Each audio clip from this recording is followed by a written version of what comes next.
صرف کہنے سے بات نہیں بنے گی، کمر کسنی ہوگی، ہمت جو ہے پھر انسان کو اثر نو، ایک نئی تعمیر، ایک عزم، ایک ہاتھ میں قرآن اور ایک میں تلوار لے کر یہ امت پھر دوبارہ میدان میں آئے۔ بہرحال عرض یہ کرنا تھا، اقبال کہتا ہے از یک آئینی مسلمان زندہ است، پے کرے ملت ز قرآن زندہ است، ماں ہما خاک و دل آگاہ اوست، اعتصامش کن کہ حبل اللہ اوست۔ تامو اس کو مضبوطی کے ساتھ، حبل اللہ یہی قرآن ہے، یہ یک آئینی اور پیکر قرآن کی زندگی، پیکر ملت کی زندگی جو ہے اس قرآن کی بدولت ہے۔ تو حضور نے کیا فرمایا؟ فتنے سے بچنے کا راستہ کون سا ہے؟ کتاب اللہ فیہ نبأ ما قبلکم وخبر ما بعدکم وحکم ما بینکم وہو الصراط المستقیم وہو حبل اللہ المتین وہو الذکر الحکیم۔ ایک 3 جملے اور سن لیجئے۔ هو الذی لا یشبع منہ العلماء ولا یخلق عن کثرت الرد۔ یہ قرآن وہ شے ہے جس سے اہل علم کبھی سیر نہ ہو سکیں گے۔ ولا تنقضی عجائبہ، اس کے عجائب کبھی ختم نہیں ہوں گے۔ یہ ہیروں کی وہ کان نہیں ہے کہ جو کبھی خالی ہو جائے کہ سارے ہیرے نکل چکے اب مزید ہیرے نہیں ہیں، نہیں، علم اور حکمت کے ہیرے اور ہدایت اور حکمت کے موتی اس میں سے ابد الآباد تک نکلتے رہیں گے۔ ضرورت صرف کھودنے کی ہے۔ میں نے وہ لفظ استعمال کیا تھا، آج کا قرآن کھودنا ہوگا، آج کی ہدایت اس قرآن سے نکالنی ہوگی۔ قرآن جب نازل ہوا آن دی سرفیس، بالکل ظاہر وہ تھی اس کی ہدایت جو اس دور کے لیے ضروری تھی۔ ہمیشہ کی ہدایت اس کے اندر رکھ دی گئی ہے، اس میں مضمر ہے، اس میں چھپی ہوئی ہے، اس کے لیے تدبر کی ضرورت ہے۔ کتاب انزلناہ الیک مبارک لیدبروا آیاتہ ولیتذکر اولو الالباب۔ لوگ تدبر کریں، اس کی گہرائیوں کے اندر غوطہ زنی کریں۔ لا تنقضی عجائبہ، اس کے عجائب کبھی ختم نہیں ہوں گے۔ ولا یشبع منہ العلماء، اہل علم کبھی اس سے سیر نہیں ہوں گے۔ آپ کو سخت بھوک لگی ہوتی ہے اور کھانا کھانے کے تھوڑی دیر کے بعد اب آپ کا ہاتھ رک جاتا ہے، سیر ہو گئے، بہترین کھانا ہے لیکن نہیں کھا سکتے۔ اگر عام حالات میں وہ آتا تو کبھی نہ چھوڑتے، لیکن اب وہ آپ کا میزبان کہہ رہا کچھ اور لیجئے، تناول فرمائیے ذرا، یہ بھائی نہیں میں اب بھر چکا، یہ آپ کہتے ہیں کہ نہیں؟ حضور فرمایا یہ قرآن وہ شے نہیں ہے جس سے اہل علم کبھی سیر ہو سکے۔ ان کی پیاس بڑھتی چلی جائے گی، ان کے اندر cost of knowledge, search for wisdom بڑھتی چلی جائے گی۔ کبھی بھی انسان یہ محسوس نہیں کرے گا کہ مجھے جو لینا تھا میں لے چکا، بلکہ یہ کہ جیسے جیسے قدم آگے بڑھیں گے تہذیب کے، تمدن کے، علم کے، اتنے ہی قرآن جو ہے وہ آگے بڑھتا چلا جائے گا ہر دور کی رہنمائی کے لیے۔ لا تنقضی عجائبہ ولا یخلق عن کثرت الرد، بار بار کے پڑھنے سے اس پر بوسیدگی طاری نہیں ہوگی۔ دنیا کی اور کتابیں ہیں، ایک دفعہ پڑھ لیں گے، 2 دفعہ پڑھ لیں گے، 3 دفعہ پڑھ لیں گے، 4 دفعہ پڑھ لیں گے، پھر جی نہیں چاہے گا۔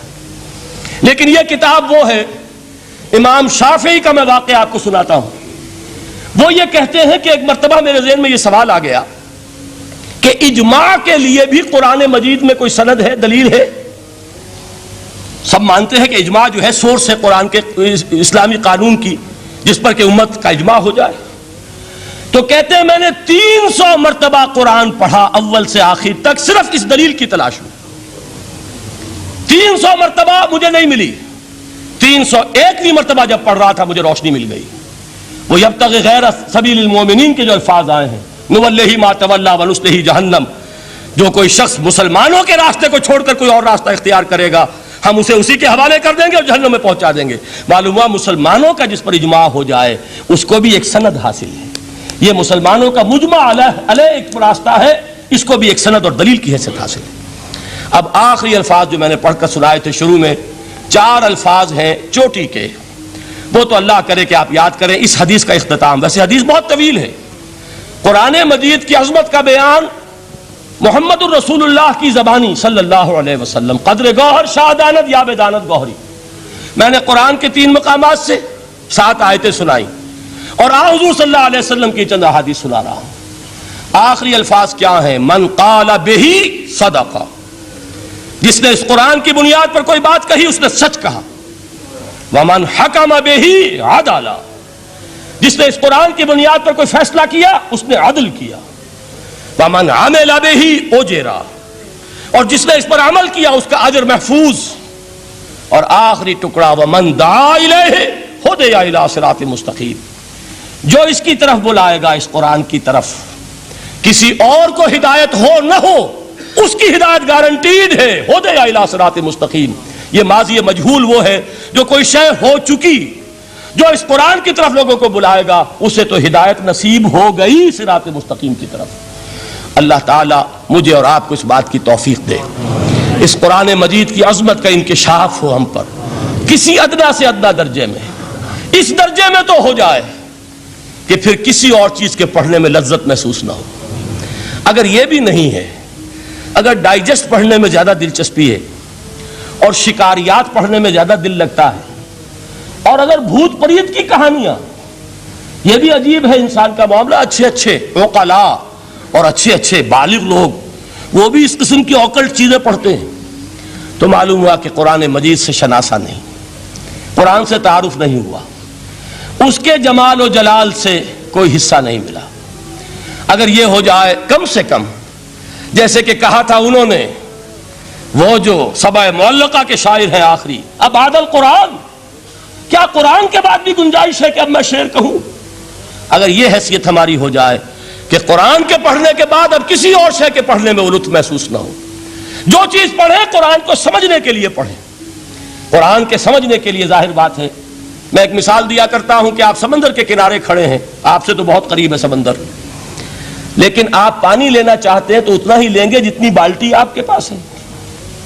سمندر میں پانی کی کمی نہیں ہے، لیکن آپ کی بالٹی، پھول کھلے ہیں گلشن گلشن، لیکن اپنا اپنا دامن، گلشن میں پھول کی کمی نہیں ہے، میری جھولی چھوٹی ہے، کیا کروں؟ تو اگر آپ کا ظرف ذہنی چھوٹا ہے تو قرآن سے کتنا کچھ اس میں اڈھیل لیں گے. ظرف ذہنی وسیع ہونا چاہیے، آپ کے ذہن کے اندر وسعت ہو، اور یہ وسعت ذہن جو ہے یہ پیدا ہوتی ہے دوسرے علوم سے. آپ سائنس جتنی پڑھیں گے آپ کا ذہن وسیع سے وسیع تر ہوگا، فلسفہ جتنا پڑھیں گے ذہن وسیع سے وسیع تر ہوگا، منطق پڑھیے ذہن وسیع سے وسیع ہوگا، تیز ہوگا، شارپ ہو جائے گا. یہ ساری چیزیں در حقیقت پڑھنی چاہیے، کس لیے؟ ظرف ذہنی کو وسیع کرنے کے لیے، تاکہ اس میں قرآن مجید کے علم و حکمت کا زیادہ سے زیادہ حصہ ہم حاصل کر سکیں. اگر یہ بات ہو جائے، اور پھر خیرکم من تعلم القرآن وعلمہ، یہ تو ہوا قرآن سے حاصل کرنا. اب اس حاصل کرنے کے بعد اب اس کے بانٹنے والے بن جاؤ. سب سے بڑی دولت یہ ہے، لہذا سب سے بڑا سخی وہ ہے جو اس دولت کو بانٹ رہا ہو. انسان کا سب سے بڑا خادم وہ ہے جو ہدایت کے خزانے لٹا رہا ہو. یہ ہے سب سے بڑی خدمت خلق، یہ ہے سب سے بڑی سخاوت. خیرکم من تعلم القرآن وعلمہ. اللہم ربنا اجعلنا منہم، اللہم ربنا اجعلنا منہم، اللہم ربنا اجعلنا منہم. اقول قولی ھذا واستغفر اللہ لی ولکم ولسائر المسلمین والمسلمات. هي الحلقات تحفظني بآيات من القرآن، هي الحلقات تملأني بحب المصطفى العدنان.